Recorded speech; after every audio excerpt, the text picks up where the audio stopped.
for many years I thought like I must become self-realized. I must be enlightened. I must. But in that there's still the I, there's still the ego. When I reach enlightenment, then I'm going to be at this stage, but it is still very ego-driven. Actually, it's dangerous. You can be enlightened and then you have a spiritual ego. There was this constant seeking for some kind of big experience. You know, I thought there was one day it was all going to click in and boom. There is no separation between you and God. God is in everything, from the ladybird to the blade of grass to the air around us. If you cannot see the mosque in the temple and the temple in the mosque, and you cannot see the Gurdwara in the church and the church in the Gurdwara, then you are stuck in concrete. Welcome to the Soul Revolution podcast, a space where stories find their voice and we find ourselves within them. The revolution starts within. Hi, Soul Revolution family. Thank you for tuning in again. As always, I'm always so excited to introduce our guests, but I'm very excited today because we have with us Sister Sindhu Dasi, who has lived what sounds like all over the world, and she's jetting off again in a few days. She's only just arrived to the UK, so we give thanks for divine alignment for allowing this podcast to happen, and you are going to be in for a treat. There's so much wisdom and knowledge that pours and oozes out of just her very presence. I'm excited to introduce you all to Sister Cindu. Thank you for being here. Nice to meet you. Yeah, Hi you too. everyone, Jai Gurudev. I'm really honored to be on this podcast and to meet you and to be in this beautiful space. Thank you for being here. I know it was like really short notice, so we appreciate you being here.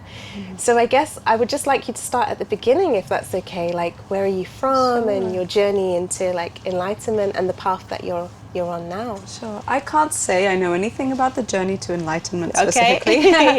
But I'm from the United Arab Emirates. My mother is half Iraqi, half Irish. I've always had a foot into the UK. I studied here a couple of years back. And I guess a couple of years ago I started soul searching, you know, as anybody I'm sure listening to this would have an idea of in their own personal way. And it led me to a path where I went very deep into transpersonal counseling and in a sort of reflection and self-analysis. And in that container, I discovered somatic work and I discovered Kundalini Yoga. And I went very full force with Kundalini Yoga. I don't know what it is. I just felt very inclined towards the Kriya Yoga tradition, specifically to the place that the Guru holds in that tradition, because it's of a Sikh lineage. So we're always praising the Guru. We're always praising that divine master and the teachings.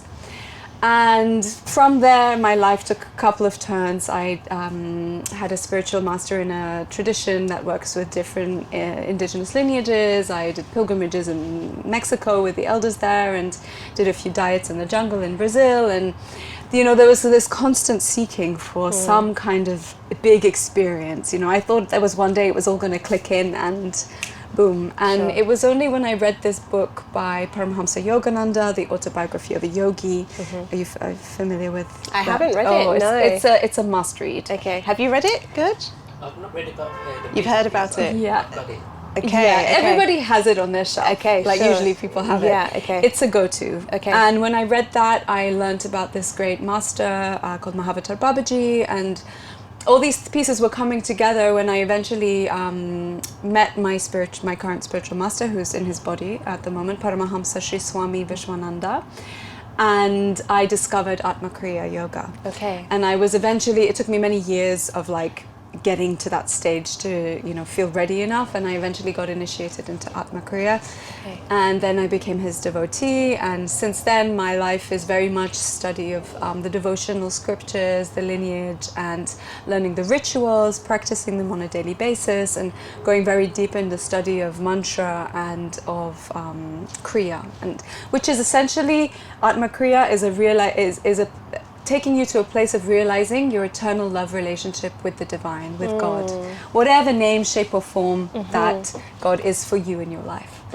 And I feel very blessed to have a living master, because that just accelerates things in an incredible way. And that's where I'm at right now. I'm studying very deeply his teachings. His Vedanta's just come out, and so I'm in that kind of bubble at the moment, and it's very rich and it's very exciting. Yeah, I can feel it from you, the energy of the excitement. So so Kriya Yoga, for the person that does not know anything About Kriya. Yeah. Traditionally, Kriya is, it was reserved very much for very specific initiates. In ancient India, it's like reserved for high-level teachers or practitioners that some families, they had to practice 7 generations before getting the next technique. So it's a very sacred and well-kept thing. But in the late 1800s, early 1900s, it was brought out into the public, into the West, and adapted to the householders as well. It's no longer just for renunciates. It's on a very simple level. It's a combination of breath, mantra, movement, and meditation. Okay. So that's what Kriya originally, it just means action. So you're putting yourself in action, but in a devotional way. Atma Kriya, on the other hand, it's refined and specific for this time, and it allows us to activate what's known as the Navada Bhaktis, the 9 forms of devotion. So it puts those into motion for us, so that it really clears the karma, really allows us to embody that principle of love in a very deep and sacred way. Okay, so the 9 forms of devotion, and they are? Okay, fine. Let's do it. So this was given by Prahlad Maharaj. Okay. Yeah, this is in the Leela, in the story of Nrsimha, in the Vaishnav tradition scriptures. It's basically the journey to devotion, the journey of relationship with God.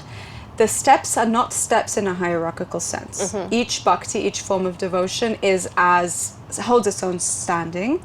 The first is Shravana, is hearing the divine names, hearing the divine stories of the life of the saints, of incarnations of the Lord, etc.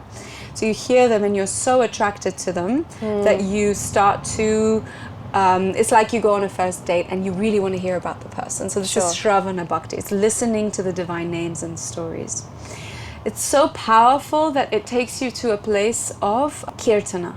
Kirtana Bhakti, it's you're singing the names, you're singing the glories, you're doing the kirtan, either in a traditional kirtan musical sense or in sharing the love for God or the inspiration of the life of the saints. Then you've spoken, so you've gone on the date, you've heard about the person, and you call your friend, you say it, that's the Kirtana Bhakti. Then Smarana, which is this immersion inside of yourself of remembrance, where you're drinking in the story, you're drinking in the name, you're drinking in the pastime, or like how we open this with a prayer. You're bathing in that inner energy. Then you move to the 4th Bhakti, which is Padasevana, which is recognizing that the Lord is actually alive in all. So you're doing service to the lotus feet of the Lord that resides in the hearts of all. And you're recognizing God as the indweller of all beings and living in that relationship of reverence with everyone and everything that you encounter. Then Archana Bhakti, which is the aspect. So far you're doing this seva with yourself, or like it's kind of for yourself. Then we move to Archana, which is the 5th form of Bhakti, which technically means ritualistic offering of rice. So it's like a puja, like a ritual, offering the rice, which is offering everything that you have. But of course, God doesn't need our material. It's just representative of ourselves. And then it takes us to Vandana Bhakti, which is the form of devotion that you embody through the act of prostration. Which is alive in all traditions, in all religions, in all beliefs and faiths, that humbling of oneself. So you've offered everything you have, and then you offer the last thing, which is yourself. Vandana Bhakti. And in this moment, you're positioning yourself as at the feet of the Lord, at the feet of that presence. And recognizing your highest point is at the lowest part, really in that state of humility. And then you go into Dasya Bhakti, which is the relationship with guru-disciple, for example, where you're learning what the master likes and dislikes, and you're learning how to serve. And then you're learning how to serve others very well also. What is not for my ego and my satisfaction, but what is a true service to the other person in every moment. That's the test, really. And then the relationship develops so much that there's such a deep service that you really give yourself fully, that you're so purified that you enter Sakya Bhakti, which is how you relate to the master, to the Lord, as your friend. Yeah. And you have that loving inner relationship where it's no longer this hierarchy, where he says, you are on my level and I love you as my own. And something... We were speaking about this yesterday in the car. So we were talking about friendships, but then we were talking about God being your friend. And what's the best friend, exactly that. And what that does for you when you realize that God is our best friend. And then how you then learn to friend yourself and then be in service in friendship for others as well, you know. So yeah, it just That's resonated. beautiful. Yeah. Actually, in traditional Vaishnavism, there's different ways of relating to God. As your friend, Saki, as your child, Okay. as your parent, Yeah, and as your lover. of course. And all of you can have a mix of all of those experiences, Yeah. but usually every soul has a signature. Interesting. Every soul has a mood that is prevalent. So like they're more drawn to one kind of... Expression of relationship. Interesting. And how does one discover that? Through Vaishnavism, it's through personal relationship with Okay. God. So God as a person, rather than God as an abstract presence, universal force, because then you are really able to characterize that relationship Sure. through the personal experience. And it's something that reveals itself. The Guru says, you know, some traditions say like there's one for Madhurya Bhav, which is the bhav, the mood of lover, beloved, because then there's no boundaries. Yeah. But my Guruji says that actually it's all, they're all exalted. Yes, and it's not something you can try to figure out. It just reveals itself. Yeah. And Usually you have an inkling of like what you're... what you're kind of more drawn to or inclined to or have that connection with, I guess, huh? But then they can change. They can change. And there's also deepenings of each one. Like, for example, in Madhurya, it goes into Kanti Bhav, which is wife and husband, like the Lord is the husband. Sure, yeah, Which is very prevalent in the Yeah. Sikh scriptures. Yeah. The soul is the bride of God. So different moods. And the last form of bhakti is Atma Nivedana. It's when the soul and God become one. Oh, wow. Not in the sense of I merge and I disappear into nothingness and I become this idea in the West, very popular Advaita Vedanta of I become God. Yes. I am... No. There's always the two. That was a strong no. There's always the two. Yeah. There's always, otherwise there's no relationship, otherwise there's no point of the journey. But there's a lot of traditions, I point that out, because where they're like, I become God when I realize myself. No, it's always that relationship, but you take on the characteristics. Of course. It's like Pratibimbavada is the term, is where you start reflecting and mirroring the Guru or God in that way. And the attributes of, and being an extension of that divine presence and that divine love. And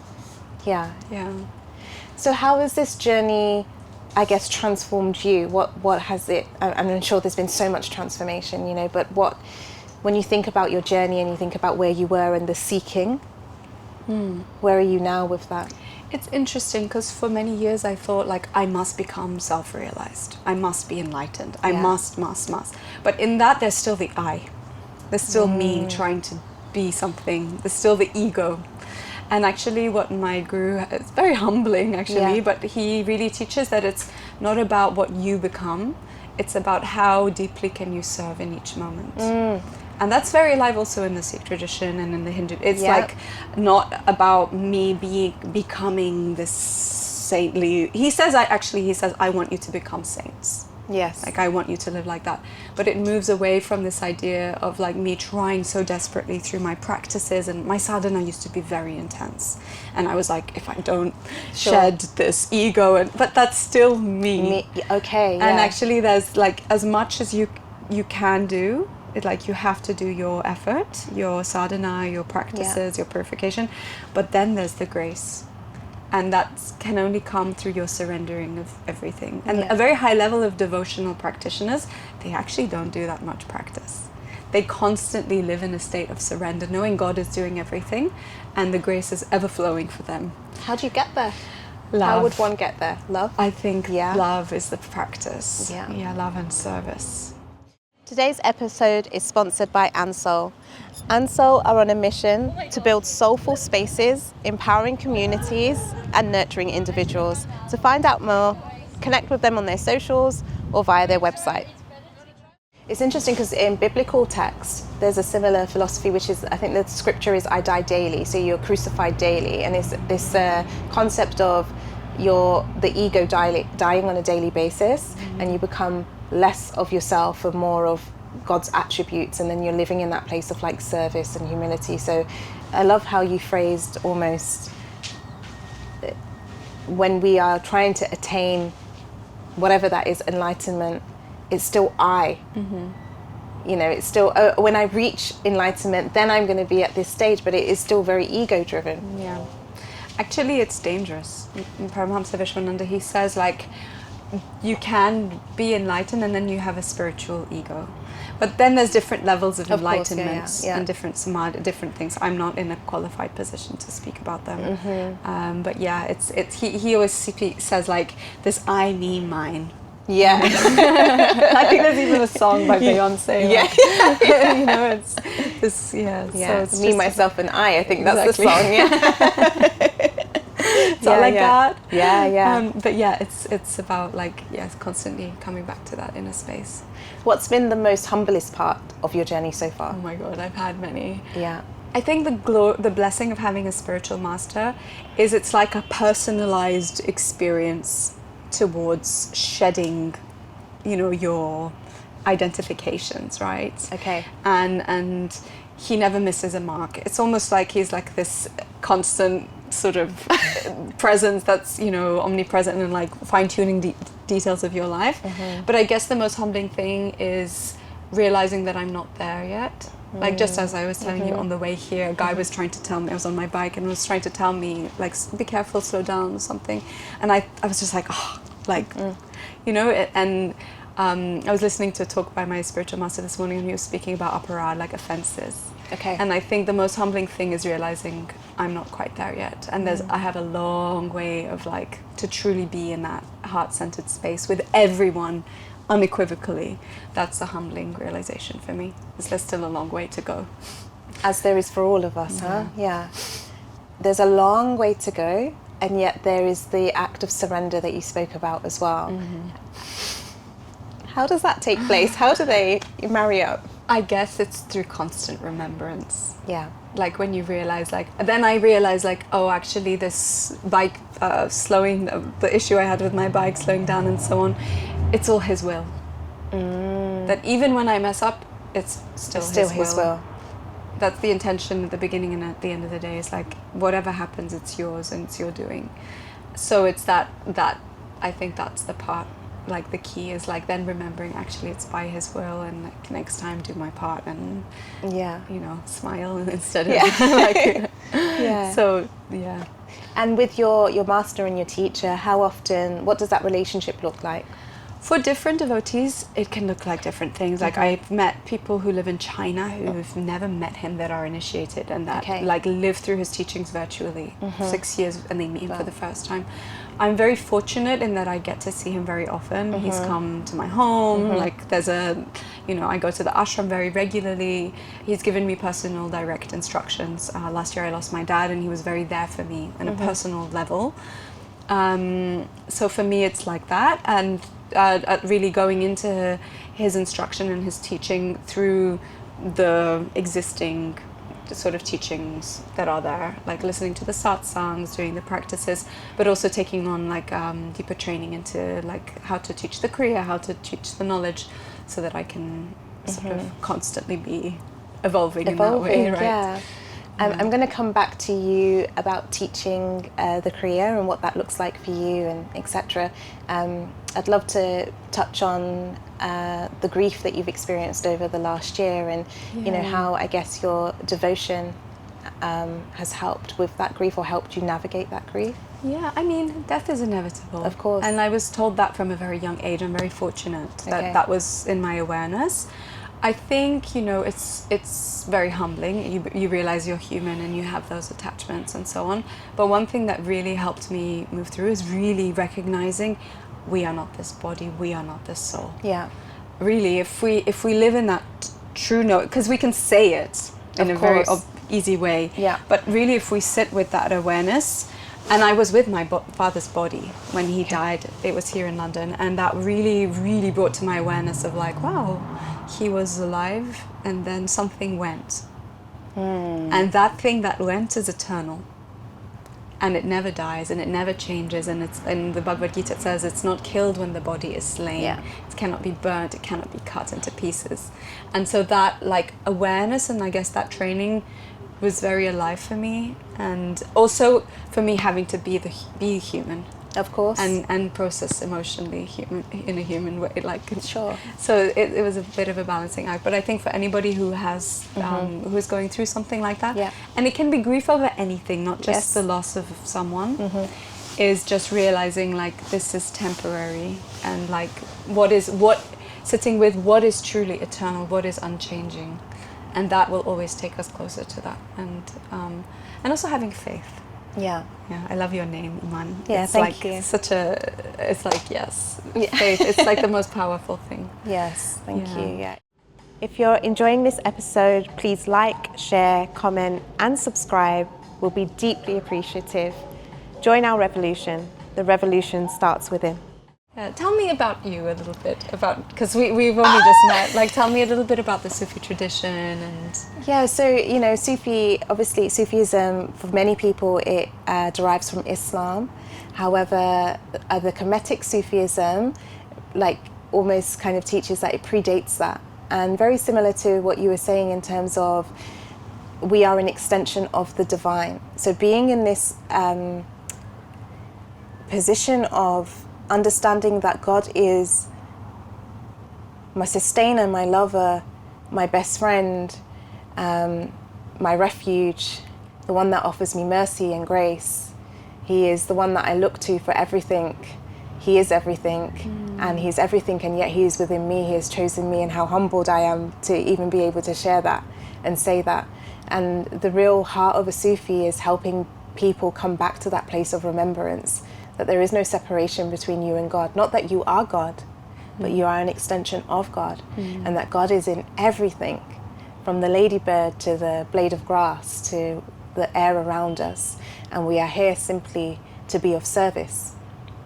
And Sufism is an anchor for me, and I find it in so many it comes in different ways. And I think I was having this conversation with our guest earlier on today.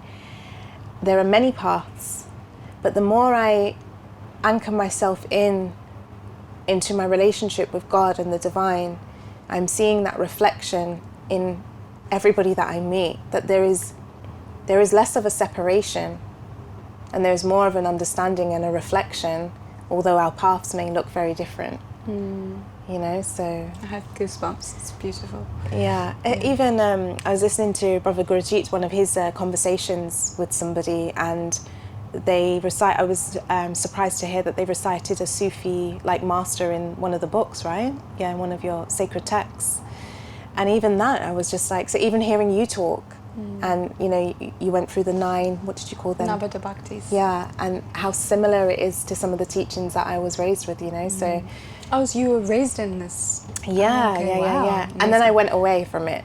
Yeah, I ran away from it. I was like, I don't want this. Like, what is this Western? Like, I'm in the Western world. Like, there's no place for it. And as life has it, then you go seeking elsewhere. So much like yourself, you know, went to the jungle, did all sorts. You know, I went seeking, went to the clubs, went everywhere.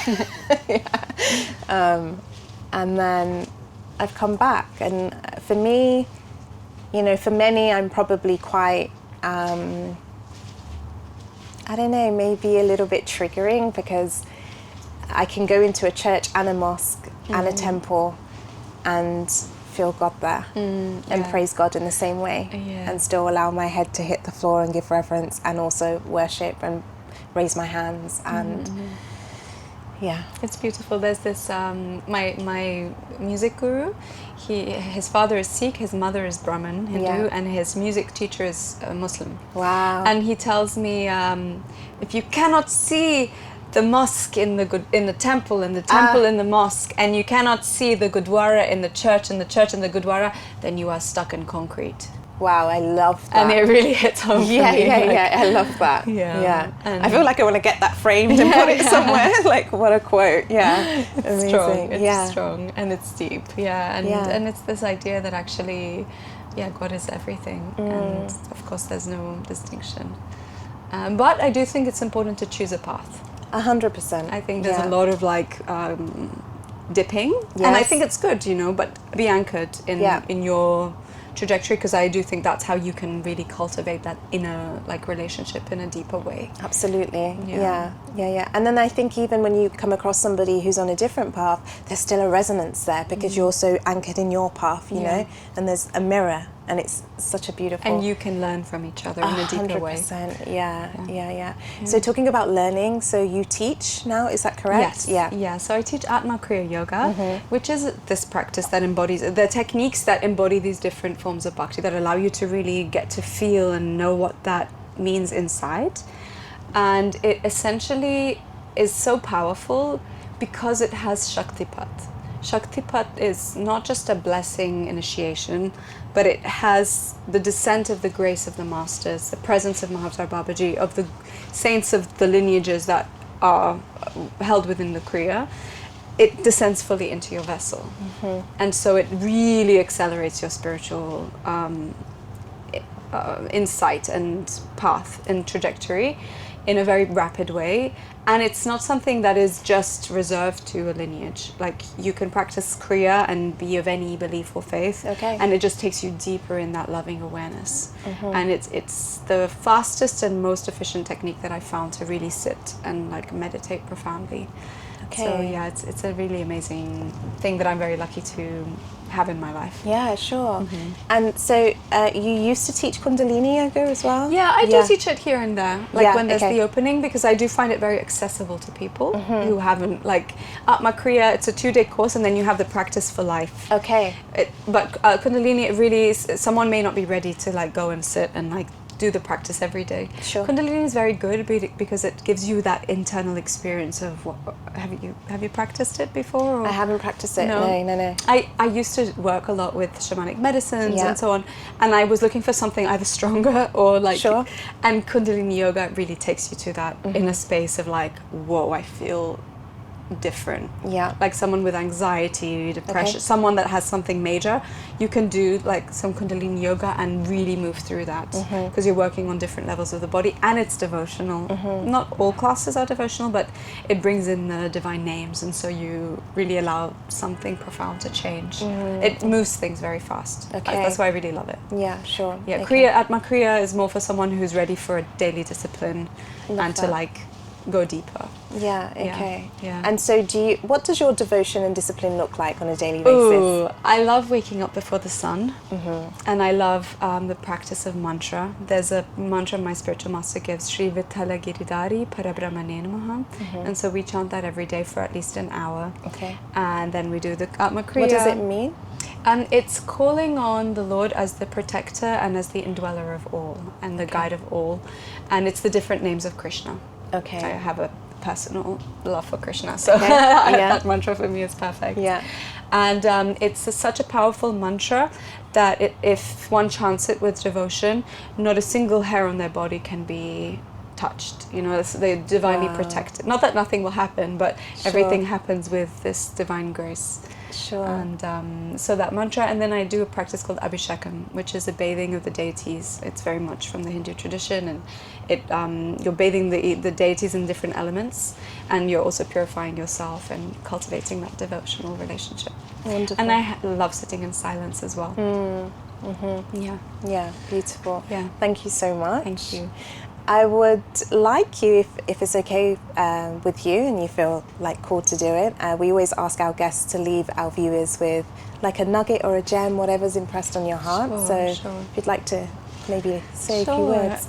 So one verse that I love from the Bhagavad Gita is this verse that says, whoever offers me, so God or whatever aspect of the divine or divine teacher you feel close to, whoever offers me with devotion some water, a leaf, a flower, or some fruit, I accept these offerings made with devotion from one who is pure of heart. And one of the most transformative practices that I have found is creating an altar and having a picture or whatever it is. It might be Mother Nature, it might be a living master or a master that's gone, whatever it is. But every day offering an incense, offering a little piece of something, even offering a prayer or some words, even offering a letter, whatever it is, starting to cultivate that devotional relationship in that way is very, very powerful. From devotion only love can grow. So I hope you feel inspired that that's a practice that you can engage with. So thank you so much. Thank you so much. That was really wonderful. And if people Yes. want to connect with you, how can they connect with you? Either on Instagram and at the is this? I'm Yeah, not sure, yeah. at the festival. Yeah, Like, at the festival. come What's your say hi. Instagram handle? At Pacha, PACHA_Mama, MAMMA. Brilliant. We'll add the links in so you can follow. Thank you so much. Thank you for your Thank you, teaching and your Mani. wisdom and for It's been being such a here. It's pleasure. been a real pleasure. And may God's love and grace and mercy be with all of you. Until next time. Thank you. The revolution starts within.